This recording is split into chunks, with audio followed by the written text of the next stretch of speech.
سر ز شکر این دین از آن برتافته، کز پدر میراث مفتش یافته. مرد میراثی چه داند قدر مال، رستم جان کند و مجان یافت زال. رستم این مثلا میراث، رستم این ثروت، پیغمبر خدا چقدر جانها کندن که این ثروت، این میراث به ما رسید، اما ما این مفت یافتیم. آدمی که از پدرش میراث بسیار پول جمع میکنه، باید ثروتمند میشد، میگذارد و میاد. بچه که برای اون پول جمع آوری زحمت نکشیده است، البته ببین در یک سال همشه تلف میکند، به خاک سیاه میشین اگر بچه بی عقل باشد. مرد میراثی چه داند قدر مال، رستم جان کند و مجان یافت زال. برای مسلمانان امروز قدر این دین نمیدانند، نسبت به این دین به حرمتی میکنند، نسبت به این دین بی پروایی میکنند، شکر این دین نمیگویند. اینها هم بسیار بنده های ناشکر هستند، مثل همون فرزند های ناخلفی هستند که مال پدر، مال به رحمت آورده پدر در قدرش ندانسته، در یک مدت خدا از بین میبرند. بنابراین ما قدر این نعمت دانیم. از خاطر محبت پیغمبر خدا محترم جماعت، از واجبات دین رسول اکرم در حدیث گفتن لا یؤمن احدکم حتی اکون احب الیه من ماله و ولده و الناس اجمعین. گفتن شما تا وقتی که من براتون محبوب تر از مال و فرزند و جمیع مردم نباشم، ایمانتون کامل نمیشد، مؤمن واقعی نیستید، مؤمن کامل نیستید. یه وقت حضرت عمر دستش به دست پیغمبر خدا بود، وقتی که حضرت دستشانه گرفتن دیگه بسیار با وجد آمدن، از وجد شادی گفتن یا رسول الله، حدیث بخاری حدیث گفتن انی احبک فی الله، یا رسول الله من تو رو به خاطر خدا دوست می‌دارم، حتی همه چیزم دوست می‌دارم مگر الا نفسی، مگر از جان. یعنی جانش استثناء کردن، جان شیرینش حضرت عمر استثناء کردن، دیگه از همه چیزم شما محبوب تره، از مالم، از ثروتم، از فرزندانم، از خانوم و نالم، هرچه، فقط از جانم. حضرت لا یا عمر حتی اکون احبک من نفسک، نگفتن عمر تا وقتی که از جانت هم محبوب تر نباشم تو ایمانت کامل نیست، تو مؤمن کامل نمیشی.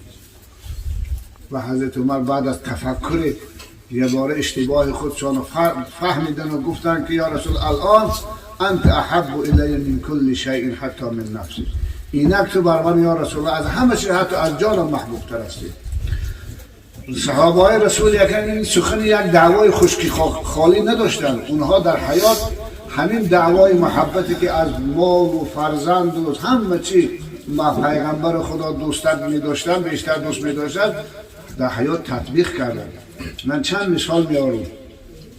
یه مثال، مثلا من زید بن حارثه، زید بن حارثه همین دانه این غلام حضرت خدیجه مادر من بود، از جانب برادرشان به ایشان هدیه شد. این بیچاره اصل آدم آزاد بود، کودک بود، دزد نشه آدم دزدا. اون زمان بدبخت همون غلامی که بود ما رو می‌دوزدن، آدمای آزاد هم بوده، همچون غلام سودا شد. کودک بود، دزد دیدن آوردن در بازار، همچون غلام بیچاره سودا کردن. حکیمی بن حزام الله علیه حضرت خدیجه مادر ما مثلا خیشش بود، همین زید بن حارثه را خرید آورد به حضرت خدیجه مادرمان هدیه کرد. وقتی که پیغمبر خدا شوهر حضرت خدیجه شدن، حضرت خدیجه زید بن حارثه را به پیغمبر خدا هدیه کردن، بخشیدن. گفتن همین زید بن حارثه که غلام من است، از این به بعد مال شما هدیه شد. پیغمبر خدا وقتی که زید قبول کردن او رو آزادش کردن. گفتن وقتی که مالی من باشد و تعلقی به من داشته باشد، من از این روز به بعد او رو گفتن آزاد کردم از غلامی. یه انسان آزاد است و اما برام همچون پسر است، پسر خوانده. در زمان جاهلیت پسر خوانده خیلی معتبر بود، حتی از پدرخوانش میراث میگیرید، دیگه برادران نمیگیرد و پسرخوان میراث میگیرید. خوب تا چند مدت ولی رسول اکرم پیغمبر نشده بودن، او را نامش زید بن محمد میگفتن، زید بچه محمد صلی الله علیه و سلم. و از زمان پدر و مادر زید سراغ از سراغه ها فهمیدن که پسرشون زنده بوده است در شهر مکه، در دستی مثلا شخصی با اسم محمد صلی الله علیه و سلم بوده. خوشحال شدن، ثانی با برادرش پدر زید بن حارثه آمدن مکه. اون وقت رسول اکرم در مکه بودن. مکه آمدن و حضور پیغمبر خدا در آمدن و خوشان معرفه کردن. ما گفتن شما در ملکتان گفتن زید گفتنی مثلا غلام داشته، حضرت گفتن آره داشته، ما الان غلام نیست و پسری ما هست، فرزند ما هست، او خیلی محترم است در ما، خیلی عزیز است. ببینید غلام ها را در زمان پیش مانند حیوان دیگر قوم و قبایل مناسبت، اما رسول اکرم اوضاع کرده همچون فرزند در خانه او را مثلا با عزت و اکرام تربیتش میکردم. ثانی گفت که من پدر میشم، پدری همون زید است.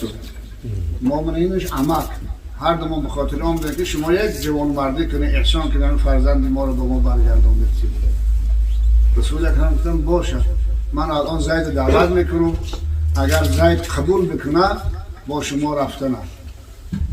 من حتی اونا راضی شدن که ما یک مقدار پیسه آوردگیم، اون پولو پیسه رو برات میتیم. رسول اکرم گفتن اگر همین شما رو قبول کنه با شما رفتنه، با شما زندگی کردنه، من بدون پیسه و پول هم تو رایگان آزادش میکنم.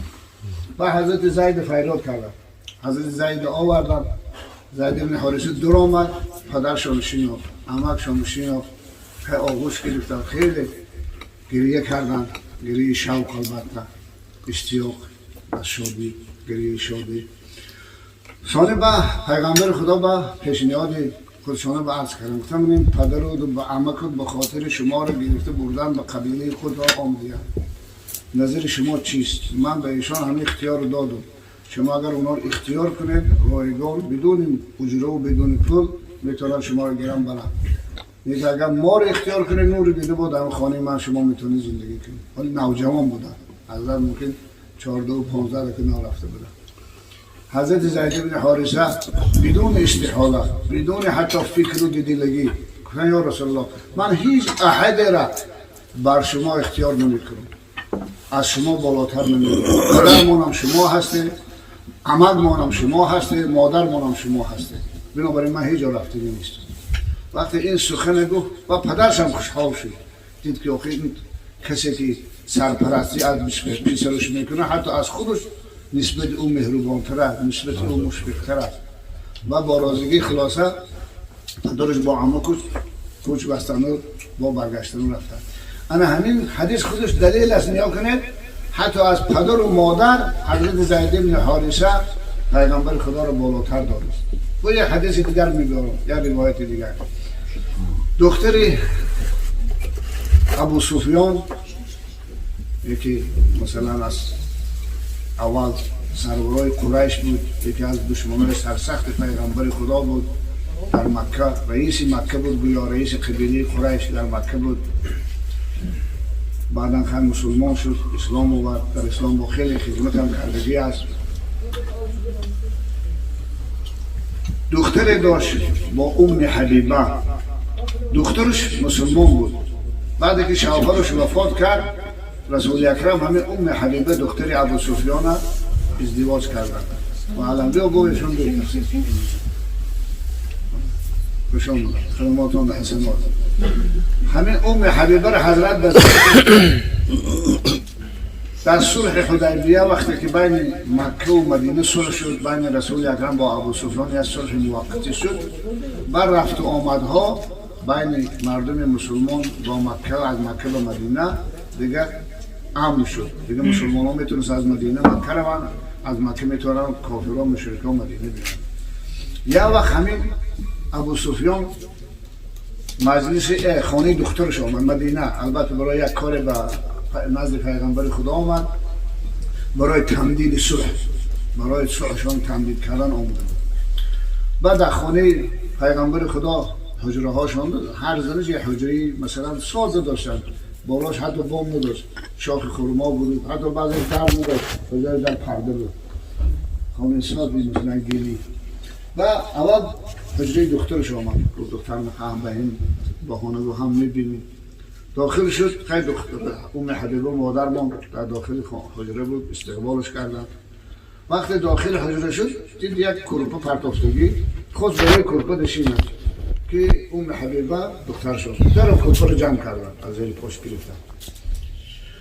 و تعجب کرد و ابو سفیان که خیلی آدم بایی بود آخه بای بچه و همه و در این زمین و در این بوریا نمیشیش همه شو بالای کرپد میشیش بعد دخترشان گفت دخترم گفتن چرا گفتن این کرپد را از زیر پهلوی من جمع کرده یا مرا از کرپد بالا میدونی که لایق نیست زیر پهلوی من و لباسای من با مثلا لایق نیست و مثلا برای جمعش کردی یا فکر میکنم کرپد را من بالا میدونی که من لایق نیستم بالای وای بشیستم و گفت درسته کرپد را تو بالا میدونی زیرا این کرپد رسول اکرم است پیغمبر خدا بالا اینده میشه گفتن انت مشرک نجس تو یک مشرک پلید هستی پدر جون کن پدرم که واجد تو مشرکی که مومن نیستی تو پلید هستی در بالای رسول اکرم بسترشان نشسته تو لایق نیست منم روی بوریا داشتیم یا روی خاک زمین داشتیم ببینید پدرش چند سال اون حبیبه در مدینه بود و پدرش در مکه بود جدا بود آمده است نیاکم با خاطر رسول اکرم چی سخنی در پدرش بود این نشانه چی دارد نشانه بالا بودن محبت حبیب خدا از پدر